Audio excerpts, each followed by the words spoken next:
Good morning, class. I hope everyone's doing pretty well today. I apologize for this late upload. I actually had a doctor's appointment this morning, so I was a little late in getting back. But first, I wanted to start by talking a little bit of the literature that we've been covering, right? In this case, we're going to talk about Phillis Wheatley on being brought from Africa to America. So, um, I will be bringing in some of the points that I read from your all's discussions. They were great. I think as long as we keep up that discussion, uh, it's going to work exactly how I want to, and it's going to provide me a lot of points to cover. So that way, those issues that you might have with the poetry and things like that, I can go ahead and cover as we continue on with the semester. So let's go ahead and start with Phillis Wheatley. So Phillis, a female, right, a woman here, is a slave who was taken from her native region in Senegal around 1989. She was believed to be about 8 years old by the time she was taken, and it took a couple years, of course, for transportation and for her to be sold into the ownership of John Wheatley.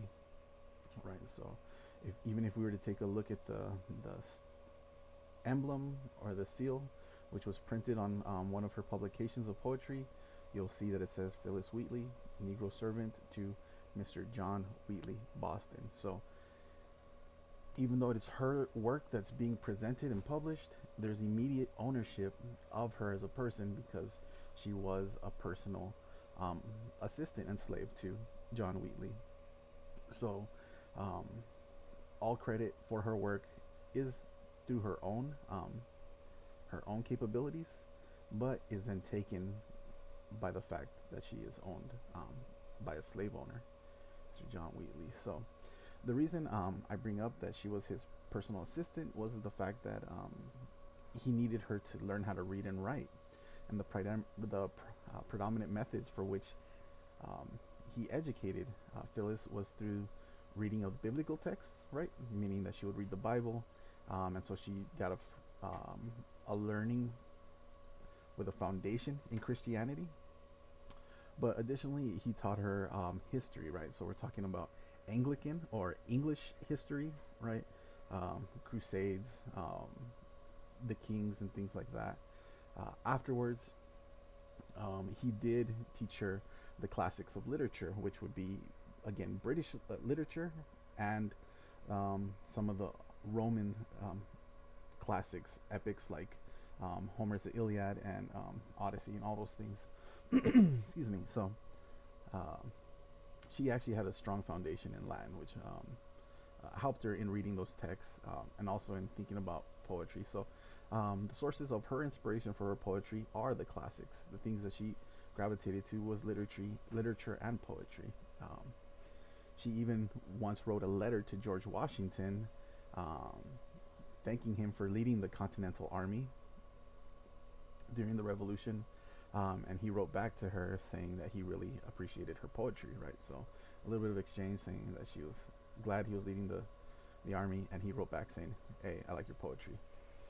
So she was fairly well known, but part of that was the fact that, of course, um, John Wheatley pushed and published her literature wherever and however he could to try and show off what he had done. Right, he had saved or at least brought education to someone who would have otherwise not had it. Right, in a way of saying it, and this, of course, in all sarcasm, is he tamed the savage.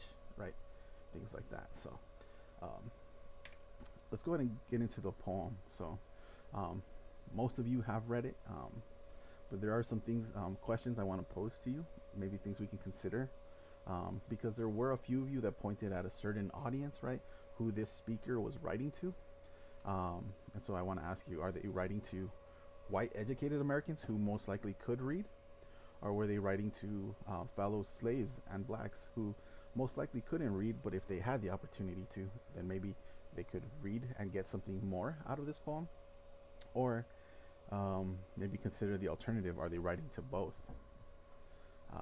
So please, yeah, just keep those things in mind as we read through it, right? So, I'm being brought from Africa to America by Phillis Wheatley. 'Twas mercy brought me from my pagan land, taught my benighted soul to understand that there's a God and there's a Savior too. Once I redemption neither sought nor knew, Some view our sable race with scornful eye. Their color is a diabolic dye. Remember, Christians, Negroes, black as Cain, may be refined and join thy angelic train. Okay, so just let that sink in for a little bit. Maybe consider, and also consider why certain parts are italicized, right? There's an emphasis on certain images. And so the key words that we have, pagan, savior, Christian, Negro, Cain, they all interplay with each other, right? And they also um, can kind of draw lines to each other. So in the traditional understanding, if this was for um, white slave owning Americans, or well, they're technically Europeans or British still um, at the time, then you would connect pagan to Negroes, right? And then you would connect savior to Christians. This is how they identified themselves. This is kind of the belief, and they use Christianity um, to emphasize, or to at least reinforce that idea of the white savior narrative. And then so that means that this word Cain is then also applied to blacks, right? So it's pagan, Negroes, marked black as Cain, right? But if you were writing this for um, slaves at the time, then the roles kind of become reversed, right? Um, Whites are not the saviors. As a matter of fact, Christians, white Christians, are more the pagans because of their belief in slavery and ownership. So then that falls onto the slaves to become saviors through their struggles, right? Through their own self-liberation. And so the people that are marked with sin are then the Christians, right? Or at least the white slave owners. Um, so there's a little bit of an interplay, and it can be read both ways. That's why Phillis Wheatley uses commas in different locations. So when she says, remember, Christians, Negro, black as Cain, she's not defining a subject. She's not saying, remember white Christians, or remember slaves. She has to separate them with commas, because it can then mean that either or only one of them is the subject, but it's going to be read differently by the author who read it, right? Or the person who's reading it at the time. And this is important for self-preservation, right? Phillis Wheatley is writing about slavery as a slave, where she herself has no agency, that's control of her own body or destiny in any ways, right? She's completely at the whim of what her master determines is right for her. So if she openly criticizes Christianity, or she openly criticizes slave ownership, then she is risking her own life. And being a smart woman that she is, and educated, she knows that she can appeal to a black reader, and she can then subvert a message, something that they can read, right, through their suffering and hopefully freedom. They can teach white Christians that black and slaves are worthy of freedom and capable of being proper Christians too, in their own right, not just through forced slavery and things like that. So I know there is a couple points that people brought up that we can address. But let me just go ahead and cap off by saying, when she's saying that Christians or Negroes may be refined to join the angelic train, I think that's the emphasis that she's referring to. We can bring white slave owning Americans back to a Christian understanding where all people are equal and free. And I think a few of you did point on that idea, right? So let's go ahead and take a look at some of the other ones. Okay, so a few of you pointed out the mark of Cain, right? And so at this time, sort of during this Protestant emergence in the colonies, the understanding of the mark of Cain was shifted, where originally the mark of Cain was the curse of Cain, or the sign of Cain. It was not literally a physical mark, not something that could be seen, but rather it was the fact that The ground where he slew his brother was forever stained with the blood and would not bear any fruit or like wheat, so he couldn't grow any crops. And additionally, the curse of Cain that followed him meant that he would forever have to wander because he could not settle in a location to grow his food, right? He would forever be the wanderer or the fugitive, the man who's looking for sustenance but cannot grow it for himself. So this was a traditional idea, right? Stemming from the story in its Hebrew origins. But during the time of the colonies and the importation of slaves, Protestants began to adapt this idea of the mark of Cain, rather than a curse of Cain, but actually into a physical sign of Cain. And they started to preach that the darkening of skin, or the blackening of skin, or in this case, the sable colored skin of slaves, was a sign that they were marked with sin, right? Um, and that was just to help reinforce this idea that um, slave ownership was a Christian obligation, right? Because only through that ownership and forcing of religion upon your slaves can you then save their souls and help free them from the mark of Cain. So it's interesting, it works in both ways, right? That's the understanding we have today, and it still persists. Some people think of the mark of Cain as being black skin, um, but it's that wasn't its intended purpose when it was written, and it's more of an interpretation to help justify the use of slavery. Now, she also says our diabolic dye, right? Um, um, well, she refers to our sable race, which is more of a noble way of saying black skin, and then she refers to diabolic dye. So there's two points that are being juxtaposed, right? Our sable race is again a positive sort of way of saying the dark skin, and so that leaves diabolic dye on the opposite end, where perhaps she's not referring to the color of black people's skin, but she's referring to the dye as white people's skin, those who are the ones committing the atrocities, enslavement, lynchings, things like that, right? So perhaps when we read it towards the black gaze or the black audience, she is not referring to herself and her people as diabolic, because she considers them as A, if we read it the other way, saviors, and B, as being a little bit more noble in their skin color. Um, Follow that is the aspect of religious salvation, as we kind of hinted at or talked about briefly. Um, some of you believe that she's referring to saving all slaves and all blacks from Africa, right? This idea of spreading religion to them and helping save them. While I don't doubt Phillis Wheatley is definitely very religious and heartfelt, believes that Christianity is a form of salvation, I don't think that her primary concern was saving black souls rather than freeing black individuals, and through that freedom or exorcism of slavery, she then helps free white people from their sins, thus um, helping to save or put the white race back on track, right? Saying, okay, now that you don't have slaves, now that you consider all humans equal, we are worthy of salvation, and we're all on the same boat to heaven, right? Um, so again, it could be read the other way, and it was intended to be read the other way, um, through the white slave owner's gaze or their eye.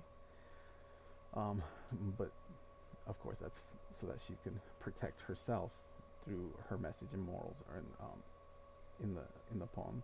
Last, I want to touch on the idea of identity. An interesting question was brought up with when someone asked me, how does Phillis Wheatley identify, right? Is there aspects of her poetry that connect to her native culture? Well, I think the fact that she's using poetry, which has a beat and a rhythm, is definitely part of that identity, right? Is helping her to connect to uh, her sense of cultural origin, because of course in Africa the culture was largely oral, meaning that they would use songs and chants to communicate.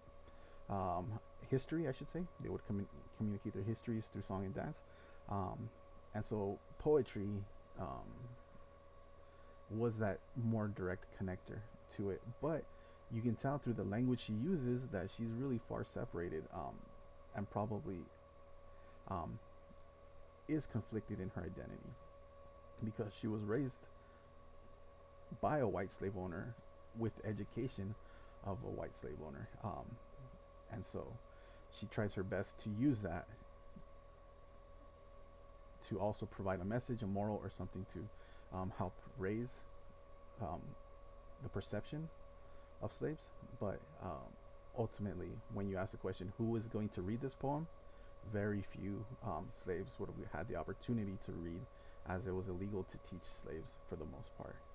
Um, right, so if there's anything that was discussed here that you're not quite sure about or that you want to bring up, always feel free to reach out to me.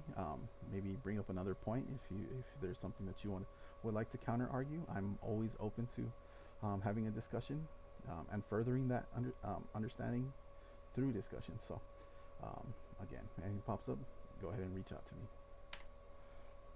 So next, we're going to talk about adding details to your personal narrative essay. When we consider the dimensionality or the dimensional form of a story, a very flat story, something that only has linear progression from beginning to end, is going to be a two-dimensional story. Maybe there's going to be highs and lows, some ups and downs, but when you consider a 2D drawing, it only works in one ways, right? It can go left, it can go right, it can go up, it can go down. Now I know it can go a combination of the two, right? It can go up and right, which is a diagonal, but that's still one of the two primary directions. Or in this case, it would be combining two of those primary directions.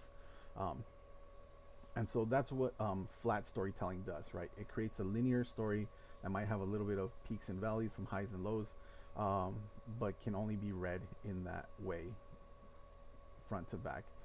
When you add detail, however, you start to add a dimension to it, right? A dimension such as the third dimension, what we call, what we experience and we live, not only has the ability for me to go forward and backward, but it also has the ability for me to go left and right, the two same dimensions, but it adds some depth, meaning I could go up or I could go down, right? I could go up if I was flying in a plane, or I could go down if I was swimming in the ocean. And that allows me that third dimension, that third space, to move freely in. And so the same is true when you add detail to your story, when you provide detail to flesh out the characters, to help put your reader and immerse them in the environment. You are creating a story that's more three dimensions rather than being a flat narrative. And so some of the ways you can go about this are by considering the who's in the narrative, right? Not the Dr. Seuss who's, but the who as in the people and characters of your narrative. Now, I understand they're real people, so they're not necessarily characters, but when you consider this narrative a story of your life, then yeah, they do become characters to what you've experienced and your personal story. So I'm not trying to offend anybody. I'm not trying to say that they're not real.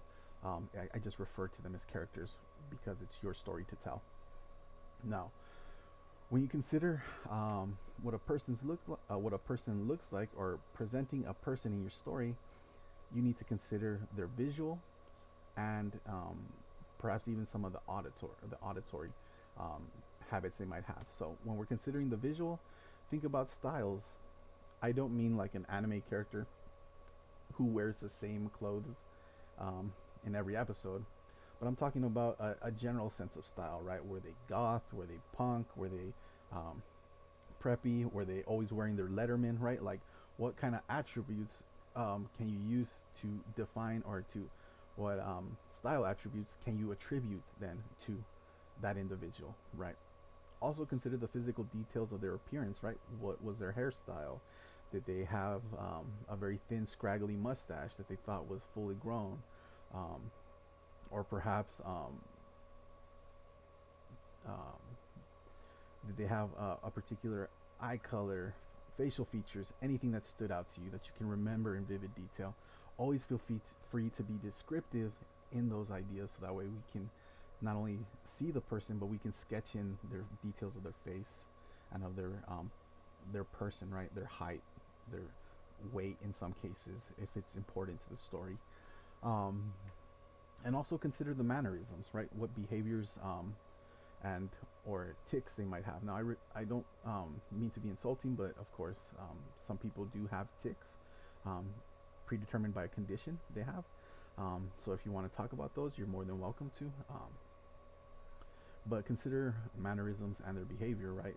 If you're focusing on a teacher, what are their behaviors and what kind of things do they do when they're speaking, right? Do they have a certain thing that they always do? For example, mine would be since I do wear a badge around my neck when I'm presenting in class, I tend to fiddle with it unwillingly, unknowingly. If I were to be talking about my wife and a mannerism or tick she has, then I would talk about how when she's really engrossed in something, right? She's reading something and it's really captured her attention, or she's focusing on something, then she'll pinch her ear, and so you can hear the soft cartilage kind of like clicking softly. It's it's something that she does. She's not conscious of it, but if I were to try and paint her as a person in this story, it's definitely something I would include so that you can also get the idea of kind of like who she is and what she's like. Then, if there's speech, consider what they sound like. What does dialogue sound like between you two, right? Do you have sort of a common phrase that you exchange when you meet them for the first time? Um,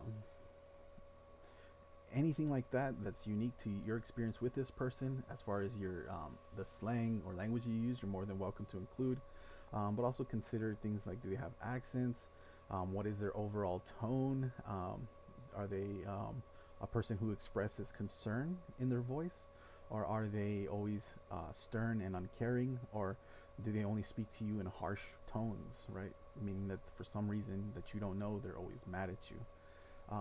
When you start to not only give them physical attributes, but the um, voice attributes, then we pretty much have a fully sculpted or 3D rendered model of who this person is, and that brings your reader in, and it makes the story real. So always consider adding these details to your narrative.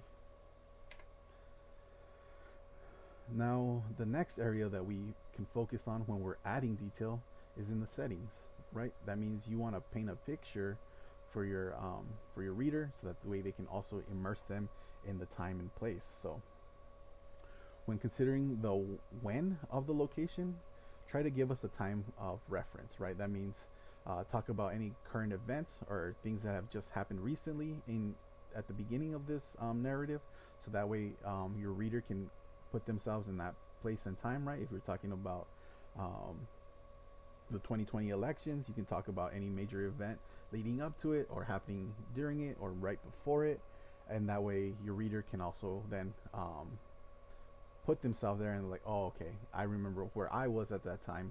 And so then there's kind of this weird well, maybe not weird's the word for it, but this kind of distant connection to you, even though they're not in your story.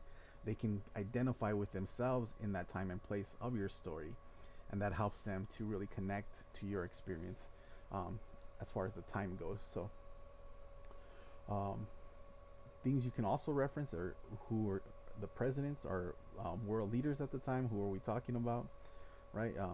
Is this Boris Johnson? Is this pre-Boris Johnson? If you're talking about the UK Prime Minister, um, or any sort of recent havoc that has happened around the world, right? Are you talking about an event where Chilean miners? Is this taking place around the time where the Chilean miners were rescued from a mine that had collapsed, or are we talking about a riot on January 6th, right? Whatever it is, feel free to discuss that, even if it's not related to your story, just so that you can bring your reader into that time and place, right? But as always, try to include your age at the beginning of the story, right? That time, and any sort of specific grade or detail related to your education, as far as like what grade you were in. Um, and so that way, again, your reader can not only think about that time and place and what grade and age they were, but they can also um, think about how the things they went through when they were that same age and in that same grade. And so there's more ability to empathize. There's more of ability to connect when you include those things as far as the time or the reference time reference for your setting. Next, when you're describing the location, um, consider where you're at, right? So when you're discussing what happens at the beginning, are you in a specific place, right? Is it a phone call you got while you were in your room that suddenly hit you like a brick, or were you in the kitchen having dinner when your mom and dad decided they were going to drop a bombshell on you? um, what location is this story beginning at, and then describe this location, right? Fill in the details. Don't just say it's a kitchen, right? You don't even have to say it's a kitchen. You can say I was sitting at the table. um, the toaster had just went off and my mom was grabbing the slices of toast and putting them on a plate for me. um, and the dishwasher was running fairly loud. All these things are going to give your reader a sense of experience and help them understand, okay, so we're talking about a kitchen. These are the things that are happening in that location that make it a kitchen.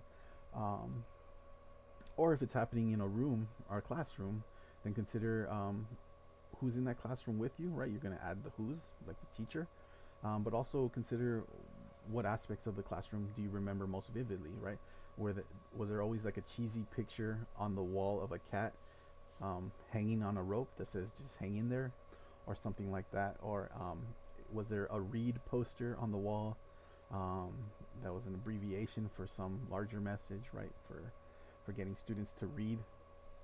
All of these things um, are going to not only relate to your experience, but chances are going to relate to your reader's experience, because they have been in a classroom like that, where there's the times table chart on the board, um, or there's a picture of the presidents, right, all around the room, things like that. So um, always feel free to include those visual indicators, things that you remember from that room or location, to help put your reader in that place.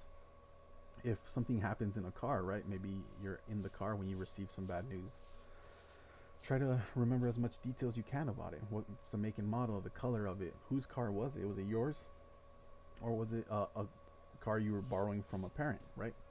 All this detail, as much of it. What's the interior like? Was there a song playing on the radio? Add as much of that as possible, so that we know when and where, and um, specifically what's going on at the time that these events are unfolding. And the last thing I would like to enforce as far as the location goes, consider the motion, right? Your life is not a comedy in the fact that it goes from one scene to the next, right? Or it's not a horror film where you're in one room, suddenly something happens, and then suddenly you find yourself in another room, right? There's always motion. How do we get from one scene to the next? Now, if there's some time, meaning years or months separating from one event to another, or one significant detail to another, then you can kind of um, jump skip that, right? You can say, this is the end of this event. However, it was this many years before it would something else would happen, or it was this many months or days before things really came to a head, or conflict happened, right? So if you're talking about a relationship that ended, you can say things were great during this time frame.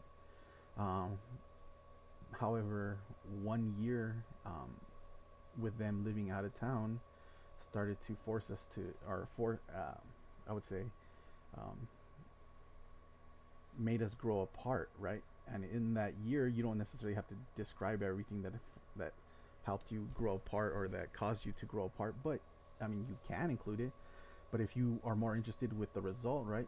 For example, since you were living apart with this person for a year, and then you finally got to see them 1 year after, and the conflict that you remember the most was the awkwardness, the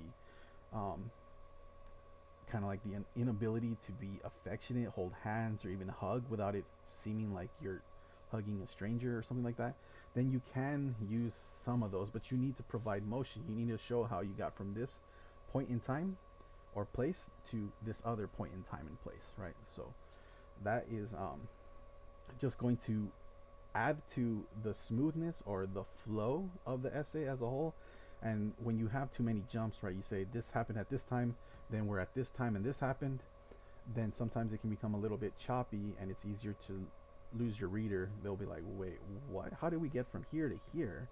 But if you include that motion, that idea of we got from this place to this place because we got in a car and literally drove there, then you're continuing the story and your reader can follow along smoothly. Okay, so just a couple things to keep in mind when you're adding some detail to it. Now, for the next assignment that is due, it's going to be due next week by Thursday. I believe that's the 8th of September. The assignment that is going to be due is going to be an introduction and conclusion paragraph with a fully formed thesis, or at least a working thesis, right? And so we're going to discuss theses um, in a little bit of detail here. There's 3 major types, and each one is going to be used for a different essay, major essay that we get into going forward. Okay, so let's go ahead and get into it. So the first is the explanatory thesis, also known as the exposition thesis. And this one is going to be used in this personal narrative, right? This is a factual thesis that explains to the reader what exactly will be discussed. It does not make any claims or opinions that can be argued, right? So it's not about creating an argument or stating an opinion.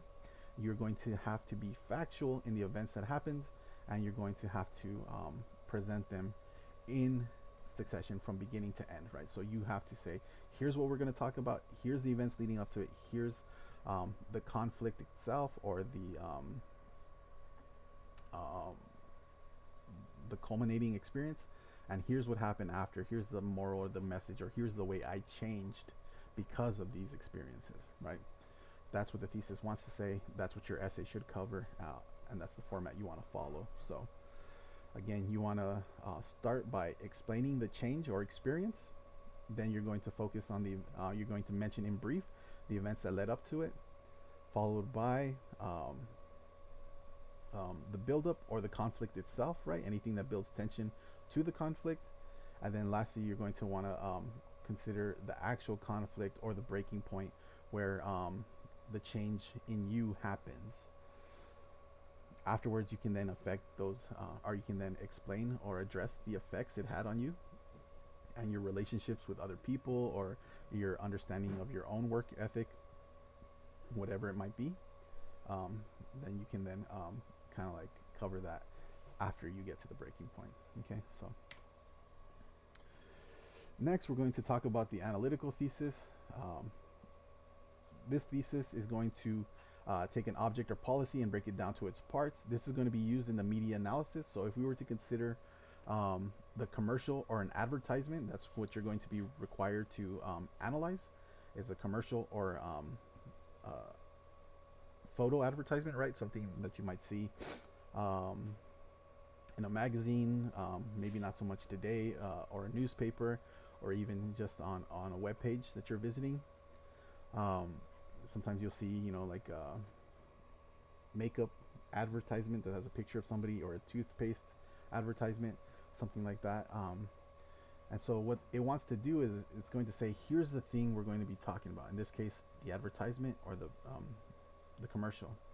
And then it's going to break it down into its parts, and it's going to analyze or explain if it is successful in doing those things, right? So if you were to take a commercial, right, that's an advertisement for a truck, right, like a Chevy pickup or something like that, and you look at the commercial and you see that all these gruff, kind of like blue collar men and women are kind of like taking this thing through the work zone, and you can see that it's kind of kicking up mud, and there's always kind of like this look of not necessarily happiness, but of being content with the driver, knowing that he's not going to get stuck, that he's not going to have any problems because he's in a Chevy truck, right? Things like that.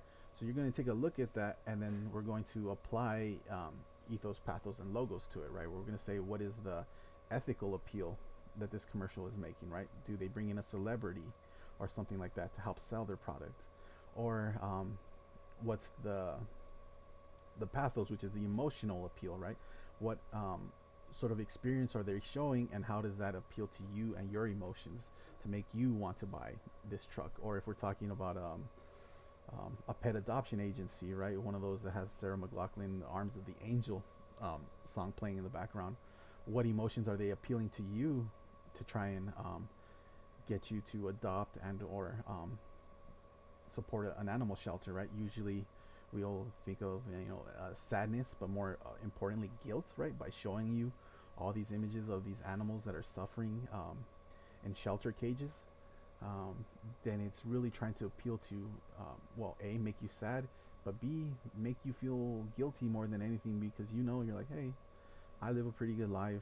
My dog or cat that I have has a pretty good life, and this animal should have a pretty good life too. So maybe I should go out and adopt, right? That's the emotional appeal of the commercial. And last is the logical appeal, right? If we're to think of a Snickers commercial, if it says hungry, eat a Snickers, right? Then it's saying something that is logically indisputable, right? If you're hungry, you should eat. And everybody who hears that says, yeah, if you're hungry, you should eat. Well, most everybody, there's some eating conditions where people don't believe in that necessarily. But for most people, it's going to say, yeah, you're going to agree that if you're hungry, you should eat, right? And that's how Snickers tries to get you, because if it says if you're hungry, then you should just eat a Snickers because it's going to satisfy your hunger. And for most people, that's logical. A Snickers is a pretty dense candy bar. It's got peanuts in it, which help stem your hunger and also fill you up. So in that way, it just makes sense that if you're hungry, you should eat something, and if it's Snickers is available, then that's the thing you should eat, right? That's how you apply ethos, pathos, and logos, but you're going to have to break them all down into a single essay. All right. Lastly, we have the argumentative thesis. This one's going to be part of your QEP paper, right? And this thesis is going to take a position or stance, and then it will use textual evidence to support the writer's position, right? So you are going to say, I went to this place, or the place that I visited is this location, and you should go to it as well. So it's creating an argument. It's saying you should do this, where immediately a person can say, I don't want to do this, right? But you're going to use evidence from your text to say, here's why. Not only evidence from the location you go to, but you're going to want to look up maybe newspaper articles written about this location, or even online reviews, right, in Yelp or Google reviews. So if you go to a restaurant, you might find more of that. Or if you go to one of the haunted locations in El Paso, you might find a news article talking about what happened. So you're going to use that to reinforce your position, to say, this is what you should be doing in El Paso. Here's why.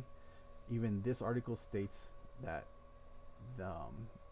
this sort of spooky or crazy thing happened at this location, and it's something that everybody should experience for themselves, right? So in this one, you will be required to have additional sources, and you should be able to include them in your essay. But ultimately, that's how you support your argument, right? You say, here's the position I have. You should or you shouldn't do this if it's something that you don't recommend, and here's why, right? But then you're going to also point at what other people have to say about it. This one Yelp reviewer said this: I agree because the experience I had matches his in this or that way, his or hers in this or that way, and it is definitely something that will not fail or will not disappoint if you end up trying it as well, right? So again, we'll discuss those in more detail as we go through, but for the most part, these are the three types of theses that can be used. But for this personal narrative, we're going to be using the explanatory thesis, right? So I will also upload this PowerPoint so that you can review it as you go through. And again, I want to remind everybody that what's due next week is going to be, you're going to be required to submit an introduction and a conclusion with that working thesis, meaning it doesn't have to be the final thesis, but it should be a strong starting point. And then I can give you some feedback to say, this is working, this is not working. And then also next week, we'll start building on the body paragraphs. We'll talk about developing them, providing the detail, and fleshing out the bones of the story. Okay. So as a reminder, that assignment will be due September 8th. That's the introduction and conclusion with working thesis. That will be due on September 8th. The large essay will not be due until I believe the 22nd of September. So that's going to be 2 whole weeks from then. Okay. So again, if you have any more questions or concerns, please do reach out to me. Thank you. Have a good day.